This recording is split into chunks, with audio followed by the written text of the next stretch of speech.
రాష్ట్రంలోని అన్ని జిల్లాల్లో అక్కడక్కడ ఉరుములు మెరుపులు ఈదురు గాలులతో గాలి వేగం గంటకు 30 నుంచి 40 కిలోమీటర్ల వేగంతో కూడిన వర్షం కురిసే అవకాశం ఉందని అంచనా వేసింది. ఇక గురువారం రోజున రాష్ట్రంలోని కొమురం భీం ఆసిఫాబాద్ మంచిర్యాల జిల్లాల్లో అక్కడక్కడ భారీ వర్షాలు కురిసే అవకాశం ఉందని తెలిపింది.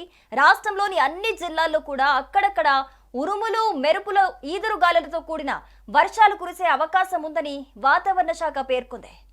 ఇక శుక్రవారం రాష్ట్రంలోని ఆదిలాబాద్, భద్రాద్రి కొత్తగూడెం, హనుమకొండ, జగిత్యాల, జనగాం, జయశంకర్ భూపాలపల్లి, కామారెడ్డి, కరీంనగర్, ఖమ్మం, కొమురం భీం ఆసిఫాబాద్, మహబూబాబాద్, మంచిర్యాల, మెదక్, మేడ్చల్, మల్కాజ్గిరి, ములుగు, నల్గొండ, నిర్మల్, నిజామాబాద్, పెద్దపల్లి, అలాగే రాజన్న సిరిసిల్ల, రంగారెడ్డి, సంగారెడ్డి, సిద్దిపేట, సూర్యాపేట, వికారాబాద్, వరంగల్, యాదాద్రి భువనగిరి జిల్లాల్లో అక్కడక్కడ ఉరుములు మెరుపులు ఈదురుగాలులతో గంటకు 30 నుంచి 40 కిలోమీటర్ల వేగంతో కూడిన వర్షాలు కురిసే అవకాశం ఉందని వాతావరణ శాఖ పేర్కొంది. ఇక రాష్ట్రంలోని జోగులాంబ గద్వాల, నాగర్ కర్నూల్, నారాయణపేట, వనపర్తి, మహబూబాబాద్ జిల్లాల్లో అక్కడక్కడ బలమైన ఉపరితల గాలులు వీచే అవకాశం ఉందని తెలిపింది. రాష్ట్ర వ్యాప్తంగా భారీ వర్షాలు కురుస్తున్న నేపథ్యంలో అప్రమత్తంగా ఉండాలని అన్ని శాఖల అధికారులు, సిబ్బందికి సీఎం రేవంత్ రెడ్డి సూచించారు. భారీ వర్షాలపై తాజా పరిస్థితులపై ఉన్నతాధికారులతో ఆయన సమీక్ష నిర్వహించారు.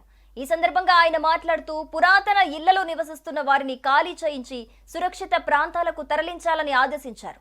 వినాయక మండపాల సమీపంలోని విద్యుత్ స్తంభాలు, ట్రాన్స్ఫార్మర్లతో భక్తులకు ప్రమాదం వాటిల్లకుండా తగు జాగ్రత్తలు తీసుకోవాలని ట్రాన్స్కో సిబ్బందిని కోరారు.